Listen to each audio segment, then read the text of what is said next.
Yes, he did. He gives it to Henry. Henry trying to track this time.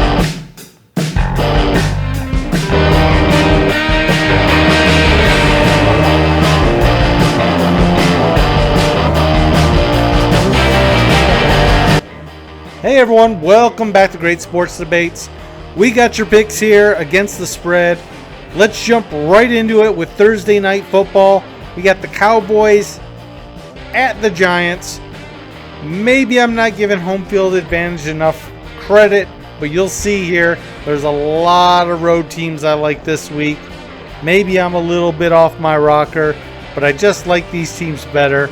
I'm going the Cowboys here, even minus 5.5. I like them to win by a touchdown. I know Neighbors is a freak. He's a guy we've been highlighting in the offseason. But I think Dak and their offense is going to be able to do more through the air. One thing that might be worth a bet on this game, though, is take a look at what Singletary's number is for rush yards. Because Dallas has not been good against the run so far. Next up, we got Philly at Tampa. This is the same thing. I got another team that's a road favorite that I like to win straight up.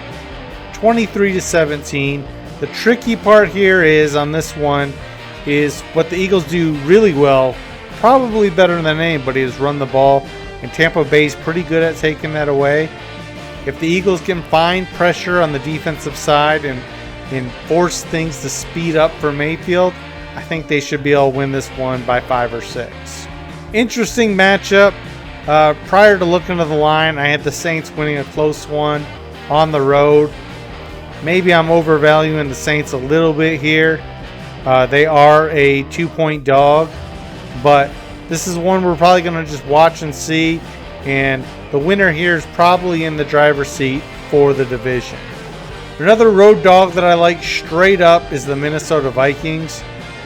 If this isn't a fluke and the Vikings playmakers can get this much pressure, I think this is going to rattle Willis, and they might not even get to 20 points. I like Minnesota winning by a touchdown here. They got everything clicking. They can run the ball. Darnold knows to find JJ. And the defense is, for some reason, not even being talked about. Next up, we got the Rams at the Bears. Again, another road dog that I like to win straight up. I know the Rams have everyone under the sun missing, but as long as they have Matt Stafford and he has some time, I think he'll be able to do just enough to get it done. Past the Bears at home. Bears offensive line is just going to have to prove it to me before I can believe in them against anyone, honestly. All right, this one's probably an avoid here. After seeing how much different Carolina played and how bad Cincinnati's been, especially on defense so far, I'm giving the edge to the Panthers here, and they're getting 4 points, so that seems like a fair bet. I might like the over even more, though, because Cincinnati probably going to be able to score, and everyone's scoring on Cincinnati, so this one could definitely go over the number at 48. Jags at Houston. If Houston doesn't cover here, they are out. They're 0-3 against the spread. I think they should be able to win by a touchdown against Jacksonville. Not one we're probably going to bet here. We need the Texans to build up some more confidence, and the Jags are desperate. I mean, they lose this game, they're done. Some people might say they're done already. The Broncos at the Jets is a little bit tough because both of these teams have played at both ends of the spectrum. I think it's going to be hard for Bo Nix to have another good game against a tough defense like the Jets.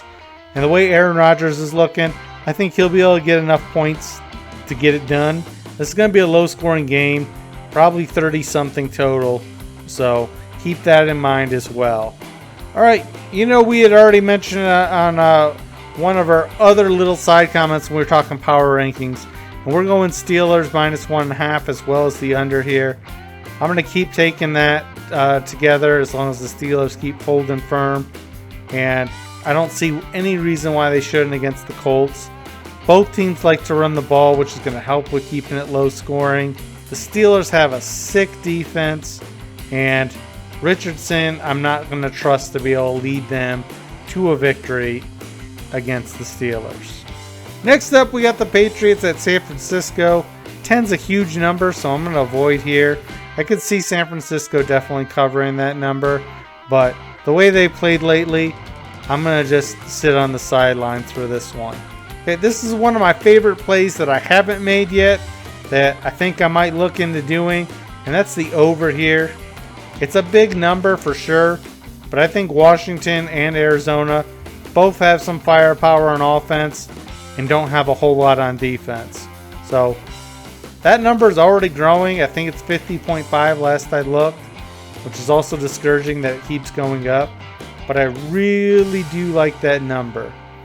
Otherwise, as far as the line concerns, I'd lean Washington's way getting over a field goal because I think this could be a close game. It could be a shootout.